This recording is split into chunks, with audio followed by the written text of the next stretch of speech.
Hello and welcome to the Women in Motorsport program. I'm Isha Azim from Racing with Isha, and with me is Ben Schneider from Grid Live On Court and NASCAR.info, as well as Joe Samaniego. As always, a big thank you to our Patreon investors Colin, Deshelle, Mark, Robin, David, and Matthew. You too can invest in the Grid Network by clicking on the link in the video description. Or you can always opt to do a one-time investment through Buy Me a Coffee or YouTube Super Chats. $10 by a super chat or buy me a coffee, and we will send you some great Grid Network stickers. So be sure to subscribe and hit the bell icon so you don't miss any of our amazing content throughout the week. Now, Joe, we start with F1 Academy drivers, but over at Formula 4 UAE, Doriane Pin made a big statement last weekend. A very big statement over there where essentially Doriane Pin at the Yas Marina Circus, Formula 4 United Arab Emirates. Wow, what an effort. First race of the weekend. Overall, came home second place behind Keenan Nakamura Berta. However, Keenan was handed a 5-second penalty hours after the race for jumping the initial start. This allowed Doriane Pin to be promoted from second place to first place, claiming her first F4 UAE win. Now, Doriane had a great race. She did not just get handed a win. She got the pole, lost it to second place. She got the fastest lap, came home second after a restart, but now she has the win and just was pretty much second or first almost all race long. Now, F1 Academy, they're going to be using these cars, the same Tattoos F4 TF421. I got to ask you, Isha, does this serve as a statement that Doriane is an early favorite for F1 Academy? Yes, I definitely think so, Joe. I mean, as you just mentioned, F1 Academy uses the F4 cars, and Doriane Pin has just won an F4 race at Yas Marina. So she's definitely going to have more eyes on her, more people rooting for her at the start of the season. And with that, obviously, comes more pressure as well. But I really think that she's an early favorite. And, at 20, she's already so talented and has so much experience under her belt. And I think that starting off the season with such a good note, having that F4 win under her belt is definitely going to give her the momentum to accomplish a lot of great stuff this season. So, yeah, I think she's definitely one of the early favorites. Yeah, well, as I said several weeks ago, I don't think we're going to know for sure until we actually get those cars out on track and run a few practice sessions, get through a couple of rounds. But I think if you had to make an early favorite, and not just based on this last weekend for Doriane Pin, but her entire career up to this point and the great success that she has already accomplished, I think that absolutely she's got to be considered the early favorite, to get a victory like this in equipment that is very similar to what she's going to be racing in F1 Academy. No disrespect to any of the other young female drivers that are going to be trying to work their way up through the ranks through this series later this year. But I think you look at her body of work so far, she is absolutely the early favorite if you had to pick a way too early title contender for 2024 in F1 Academy. I got to say, after this win and then everything she did last year, I'm starting to get a little bit more convinced she could be one of the early favorites in F1 Academy. Now, Ben, we've talked about this not only in this program, but on many other programs. Race control and the long delay for the decision. The initial start of the race, Keenan jumped the start. We had a restart during the race after a safety car period. That was clean. Hours after the race, the penalty was finally announced and Doriane Pin is the winner. But she had already been in the podium. She already took in a second place trophy. All the social media posts, congratulations on second place, and then updated to promoted to the win. But we've missed out on essentially, those podium finishes. And this has spanned not just F4, but F3, F2, F1, Formula E, any series in the FIA. So I got to ask you, how frustrating is this for fans for the series to essentially miss out on having that Doriane Pin on the top step of the podium coverage, especially for media outlets that may not regularly follow F4 UAE competition or any Formula 4 series? Yeah, Joe, it's got to be incredibly frustrating. And I still remember joking with my friends back in 2019, only Carlos Sainz could get a podium without it being shown on TV because of how well he was running for McLaren at the time, but how little coverage the world feed was showing. And then he finally has this strong run in Brazil, gets promoted to the podium. And they make the decision to penalize Lewis Hamilton far too late for him to be able to fully celebrate and enjoy that podium experience. If it's something like what happens in NASCAR where, a driver goes straight to victory lane like Denny Hamlin did Pocono, and, you find with him and his then teammate at Gibbs, Kyle Busch, in post-race inspection that something was wrong with their cars in technical inspection, which takes, roughly 90 minutes to 2 hours to go through. That's one thing. If it's something like jumping the start, if it's something like avoidable contact where a 5-second penalty, it's not a matter of time or inspecting the video footage, in depth like you are a part on a race car in technical inspection. I think that decision has to be made immediately. Either it's a penalty or it's not. I don't know why it takes hours and hours for this coverage to come out, especially when it is when you're talking about a spot on the podium here or even the race winner. If it's a matter of who finished 14th or outside the points, then maybe it's not quite as much importance. But when it's the race winner that you're talking about, and all the photo shoots and all the glory of the podium ceremony and celebration that comes with that, I think it's got to be incredibly frustrating for everybody involved that the pictures that you took and the celebration that was had on that podium ends up not being accurate after all. I think that's an incredible source of frustration. Yeah, I totally agree with Ben here. It's really, really frustrating for the fans and also for the racers themselves, celebrating a win and then later on being told hours later, not even just moments later, that, you didn't win it, you got this penalty. It's really frustrating and disappointing for the racers as well because they don't get to fully enjoy the place that they've won. And as Ben pointed out, this in this case, it was for who won the race. If it's for like the last two places, then people won't make as big a deal out of it. But for the fans, seeing the podium places being swapped because of a penalty that's delivered many hours after the race has finished is really frustrating. Um, and honestly, I don't really understand why in today's day and age where we have so much technology and you're able to see all the evidence and it's so much easier to decide the penalties, why it still takes hours for them to come out and why, you've got all this news spread out on social media and then later on you come back and you say that, oh, actually, the person we thought came in first place didn't actually come in first place. I think it's really frustrating for the fans, but even more so disappointing for the racers themselves.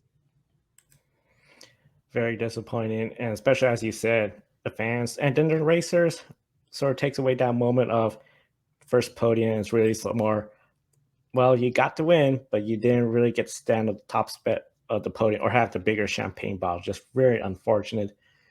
Overall, Doriane Pin, solid weekend, finished 10th and 8th, so both races in the points. One of the big things, she's 8th place in the points now. Mathematically, she could get as high as second place, but that would be if she was to get wins and everybody else scored little to no points, so a lot has to go her way. Last year, she did 6 F4 races in the Southeastern Asian Series, earned 1 win there, and was second in their standings there. So, Isha, I gotta start with you. Overall, considering how she's been competitive in the F4 car, it's going to be the same car in F1 Academy. Is it too early for fans to start talking about Doriane maybe stepping up to Formula 3 cars? Joe, this is a bit of a tricky question. I was reading about her earlier today, and online there's many people, fans of hers, who are already saying that she should be going to F3 sometime sooner. That she's talented enough to. And I definitely think that she does have the talent to go on to F3. But I think it's more important for her to focus currently on having a good F1 Academy season first. I think that she's young, she still has a lot of time, and I think that F3 can come in another year or 2, but right now it's more important for her to focus on the F1 Academy season and to put on a great performance. Yeah, I get very weary of, having these conversations and talking about drivers who are very clearly talented at the levels that they're currently at. But, the season's just starting, or maybe the season hasn't even started, and we're already saying, that's a future Formula One driver. That's a future NASCAR Cup driver. Like, I think Joey Logano is probably the most famous example of that. A guy that was thrown into the Cup Series while he was still a teenager, who is now a multiple-time Cup champion and very clearly had the talent to make it at that level, but certainly struggled to get up to speed for a couple of years because I think even Joe Gibbs admitted we probably promoted this kid a little bit too early. So while I'm very excited to see what Doriane Pin's future holds, I would hold off on these conversations for at least a couple of months here until we get into the heart of her F1 Academy season and whatever other Formula 4 racing that she's going to be doing. If she can consistently provide these results and goes out and competes very well in F1 Academy, which I think a lot of people are expecting her to do, then of course the natural ladder progression of what she's trying to accomplish would suggest put her in a Formula 3 car in 2025, and then maybe 1 or 2 years there, and then up to F2, and then the sky's the limit from there. But to have those conversations right now, I think it's only the middle of February here. Let's get into the heart of the season first, see if these results are the norm rather than just a one-off. I certainly expect that they very well could be based on the talent and potential that she has shown, but let's make sure that gets shown first before we jump to conclusions here. Definitely, it's going to be interesting to see what happens in F1 Academy. One more race weekend for Formula 4 UAE. Doriane Pin, she's going to be a force for everyone in F1 Academy to contend with. But Ben, we found out she's going to have to contend against 3 Red Bull drivers there.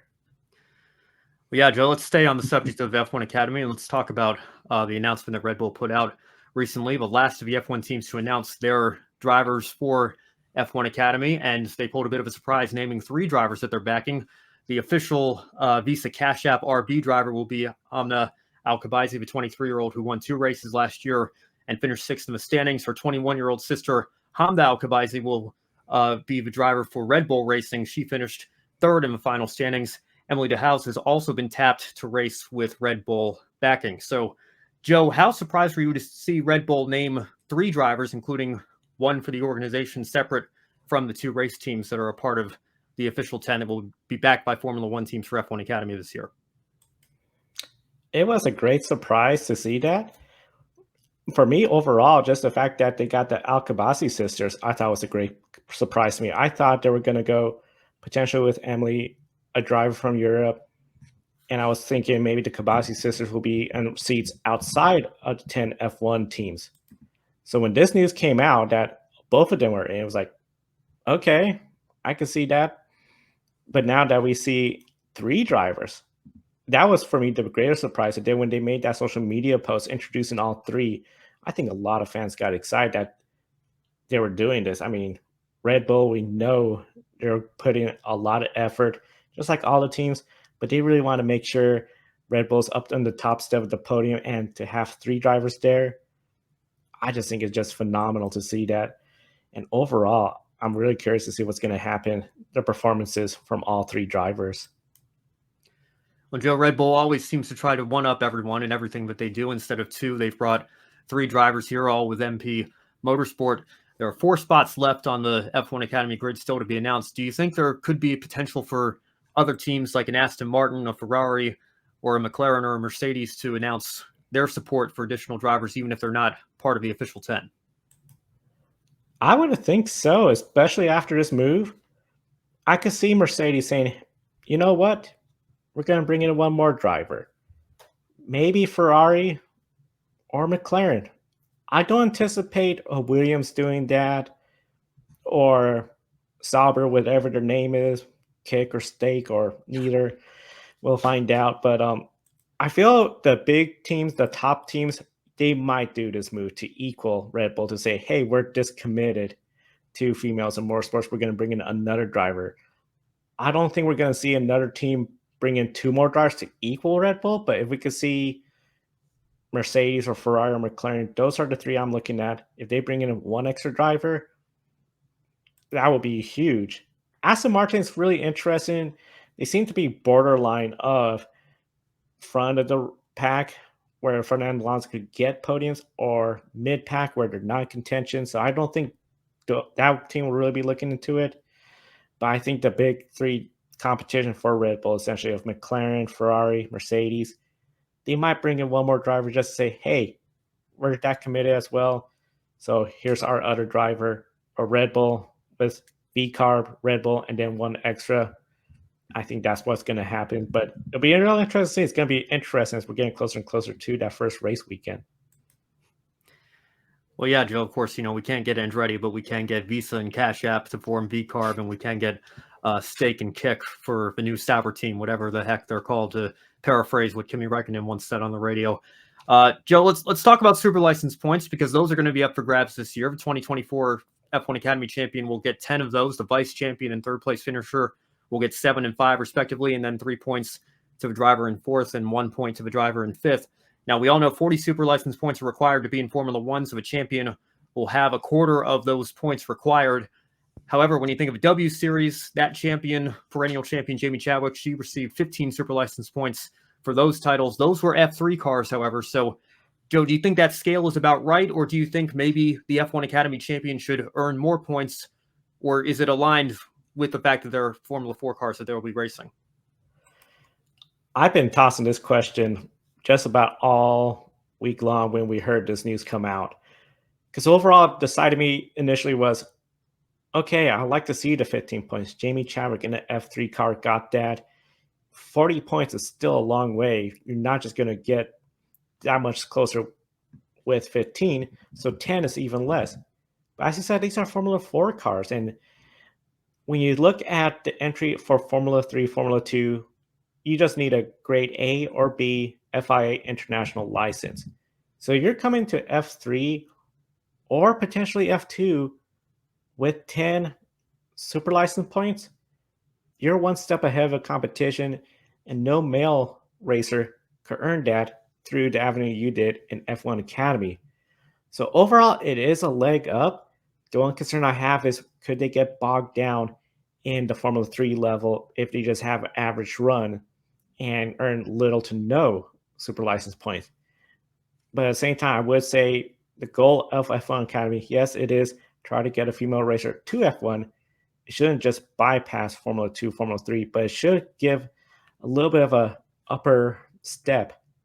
And I started to think maybe the 10 points is good enough, but if they were to announce 12 points, maybe even 13, I would say yes. But overall, it is just one of those deals I've been contemplating.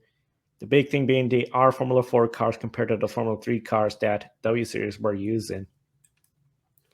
You know, Joe, I've been thinking about this question quite a bit too, and I feel like, you know, it goes back to what we were just talking about with Doriane Pin, and you know, I think we have to keep in mind that when you talk about super license points, only the points that you've earned from your last 3 years are what's the total combined for your super license. So, you know, if we're talking about wanting to make sure drivers take their time up this ladder and aren't rushed to Formula One, you know, I don't even know that Doriane Pin is going to be a contender to be in Formula One. And what would that be now? 2027, I guess.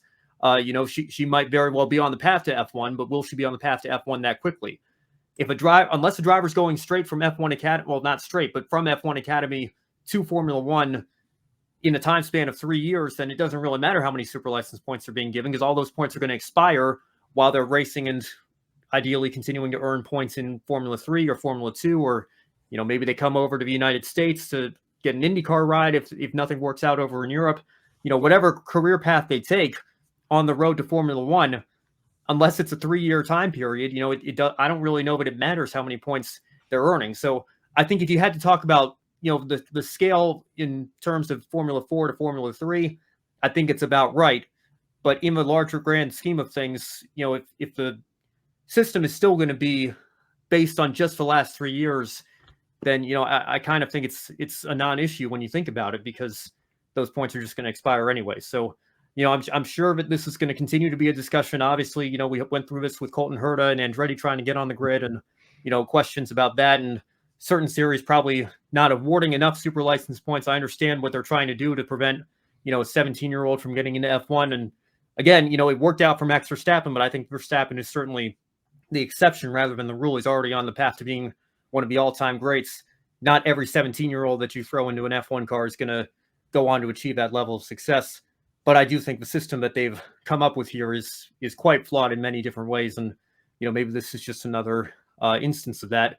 You know, our drivers really going to be on the fast track in a 3-year time period from this series to F1. And then, you know, it doesn't even make the conversation worth having. But, you know, I'm sure we'll revisit it at some point later this year. In the meantime, looking ahead to F1 Academy, their season opening race weekend is a little less than a month away, March 8th through 9th at Jeddah, Saudi Arabia.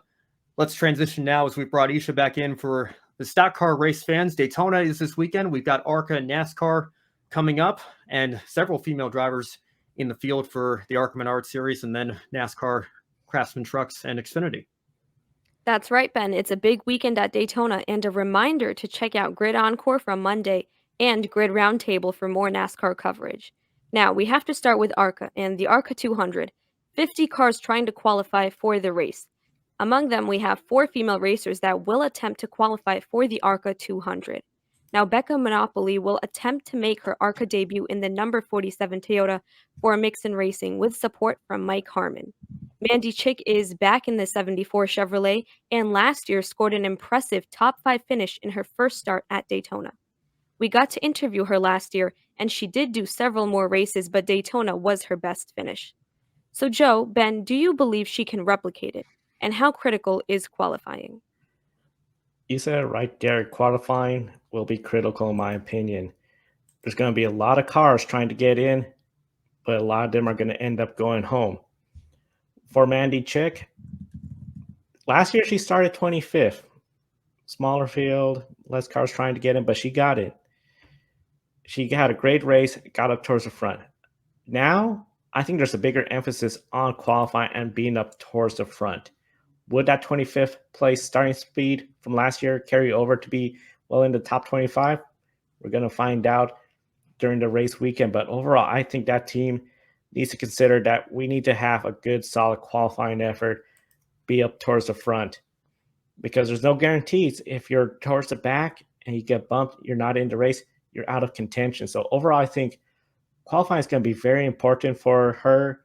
And then once she's in the race, I think this is where it's going to be really different from last year. If they have a setup that was solely based for qualifying, being up towards the front, they're going to be working on that car throughout the race, trying to get a better handling for all the 200 miles of this race. So a lot of work for Mandy Chick's team. I think it's going to be really interesting to see how qualifying turns out for her. Yeah, well, Isha, you said it, 50 cars on this entry list. That is absolutely phenomenal. A great sign for ARCA. I know Joe and I were talking about that on the Encore show on Monday night. And, I've got to confess, it has been so long since we saw, bumping, for lack of better terms, more cars on the entry list than starting spots we have in the race for ARCA. So I'm trying to do some research, before we got onto the show tonight, what the procedure necessarily is going to be. I see on ARCA's website, they say there are 34 spots that will be determined by qualifying, and then 6 provisionals. I can't imagine that Mandy Chick, having only run 4 races in total last year. I know when we interviewed her, she said she was hoping to do 10 or 12 for whatever reason. Those plans didn't come to fruition. She ran Talladega on the heels of her great run at Daytona and then her home race at Kansas twice. But I'd imagine that she didn't earn nearly enough points to be in position to take advantage of one of those provisionals. So the first goal is obviously just to make sure, you put down a solid lap in qualifying and get into a race. And then obviously, in a race like Daytona, you certainly can work your way up through a draft, but you're certainly a little bit more at risk if you're running mid-pack or towards the back of getting caught up in somebody else's mistakes. So I think qualifying is certainly of utmost importance for everybody, but for somebody like Mandy Chick, who finished 5th in this race last year, to try to work on replicating that or building upon that even perhaps, I think she certainly has a shot at it, but she's got to make sure that qualifying goes her way first. Yes, absolutely. Qualifying is going to be very important, and while Mandy Chick may have to focus more on qualifying and getting in, for Venturini, it's anticipated that they will be up front. Now, Amber Balcaen is back in the 22 Toyota and looking to improve from last year's 6th place finish when she drove the 15 car. This year, she is full-time and aims to win races and the championship. So, Ben, starting with you, is the race win at Daytona a goal she and the team should aim for? Well, our friend Casey Campbell interviewed Amber before the Daytona race last year, and she said last year that was a goal. I would imagine this year, being a full-time entry for Venturini, that would certainly be the goal once again, perhaps even more so, not just at Daytona, but all throughout the season, like you mentioned. I think she has very high expectations given this opportunity that she has this year. And the Venturini cars, they're bringing 5 cars to Daytona this year in total, which is a very strong showing for that team. Normally, they only bring 4, at least in recent years from my memory. So I know that they have always run very well together in the draft. Those cars are going to be very, very strong. It's a great opportunity for her, and I think absolutely a win is not out of the question for any of those cars. And when you're driving a Venturini car, the expectations that Bill Venturini has is that his cars will be, if not in victory lane, at least contending for victory lane. So I think that is absolutely a goal throughout the entire Venturini team, but certainly for Amber Balcaen as well. I gotta say, Amber, I feel is pretty much same as last year. Go out there, try to get the win. I think the one thing that's sort of going to be a peace of mind for her in the back of her head, she has this full time ride for 2024. That was not the case in 2023. So maybe there was just a little bit more pressure. I want to go out there, get this win. Now it's a situation where if for some reason you're running third place, we're coming down to the closing laps. As much as the win will be great at Daytona, if it's not in the cards, maybe just try to bring it home in third place because that championship all season long will be huge for her. But overall, I think the win has to be easily a goal. But I think the nice part, now that she has a full time ride, she has to feel pretty good and just focus on the race and earning points for that season championship. Definitely. And last but not least, Tony Bridinger in the 25 Celsius Toyota with Venturini. She had strong runs last year, a string of top 10 finishes, truck starts, and a resurgence. So, Joe, starting with you, will her race at ARCA help her prepare for the Truck Series? And do you anticipate a different approach this year from her? I do see a different approach because this year, full time essentially is going to be one of those deals where she's going to be running, try to get towards the front, but also just see what the track's doing, gaining that experience because we know the track's always going to be changing and evolving. That could be a little bit of help because the Truck Series race, much later, that's going to be different conditions besides the vehicle. So I think she might be paying a little bit more attention of what the track's doing with the car. It's going to be really interesting how that can all translate because, of course, it's a huge difference comparing the ARCA car from the Truck Series. But overall, I think she's really going to be focused on just the little things and trying to have a good, strong run. Yeah, I think it's a big weekend for Tony Browninger. Obviously, a great opportunity for her in the Truck Series race on Friday night, but then the ARCA race, obviously, the main series that she's going to be running this year. We talked all the time on the show about how much she improved last year and the steps forward that she took. I still feel like there's a gear or two that needs to be unlocked for her on super speedway. So this is a great opportunity for her to be able to do that. Again, when you're driving a Venturini car, I think she certainly is going to have the equipment necessary to take the win. But even then, I think, just going out there, getting a top 10, maybe even a top 5, I think that would be a very strong showing for her. And, obviously the Truck Series race being on Friday night is, another opportunity for her to continue to hone her craft on super speedways and, throughout the rest of 2024 as well. Definitely. And as mentioned, Tony is in the Truck Series race at Daytona, as is Jennifer Jo Cobb, whose number 10 team was added as a late entry earlier this week. Now, Haley Deegan is in Xfinity this year, and Natalie Decker is also trying to qualify for the Daytona race. Decker will be in the number 36 Amped Fitness Chevrolet, Deegan in the 15 with Ford backing and support. Now, Natalie has a better finish at Daytona than Deegan, but Deegan will likely have better equipment. So, Ben, does it seem fair to compare the two on track, or do they have different objectives and goals? You can compare any two drivers you want. I guess, Deegan and Decker are, going to naturally be compared as they have throughout much of their careers back when they were both Toyota racing development drivers back in the day. But I think they do certainly have very different motives. If you watch Natalie Decker's race vlog, which she did, or YouTube channel video that she put out earlier this week, talking about how late this deal came together and how frustrating it was for her, because that's the majority of the deals that she's put together the last couple of years have come together at the last minute. She was talking about the added anticipation and frustration and nervousness that comes with it, because if it rains, she doesn't have the owner's points to fall back on. And that's something that is not in her control at all and could totally ruin her entire weekend and not even give her the opportunity to go out and race. So the first goal is obviously to get the opportunity to qualify, which, again, granted, is not even in her control. So it adds to the stress of the weekend just from the get-go there. But then hopefully you qualify for the race and you're not in the same level of equipment with the same level of backing that Deegan's in. I think the goal, especially given what happened to her last summer in the Daytona race, is just going to be to try to get to the finish and bring the car home clean in one piece and continue to gain experience for future opportunities, hopefully down the road. In the case of Haley Deegan, I don't think that this one race is make or break for her entire season. Obviously, I don't think that's the case for any driver, when it comes to Daytona, because of how unpredictable the racing can be and how different it is from the majority of tracks on the schedule. But I think if you're Haley Deegan, you certainly are looking for a solid run at the very least. You want to be able to run all the laps and put as many laps into this Xfinity car and this Xfinity program as you possibly can to get ready for the rest of the season. So I think that, again, you can make any two comparisons you want, but I think it's two very different circumstances for Natalie Decker and Haley Deegan going into this race weekend at Daytona. Very different circumstances. So I don't think it's fair to compare them. We know a lot of fans are going to do so. But I think for Haley Deegan, especially at Daytona, she would love to go out there, get a solid finish. So that way, all the people are talking about, well, was she really making that much progress? She'll love to silence those people right away from the get-go. Now, this is Daytona, though. The big one can happen. You could be at the right place, wrong time, get shuffled, lose the draft. Anything could go for you or against you. I think for her, it's just getting those laps on the track, on the car, getting the hang of it, because it's going to be a long season for her. So regardless of what happens, even if she gets caught up in the big one, which has been happening later and later, potentially even the last lap, go home knowing that you gain the knowledge.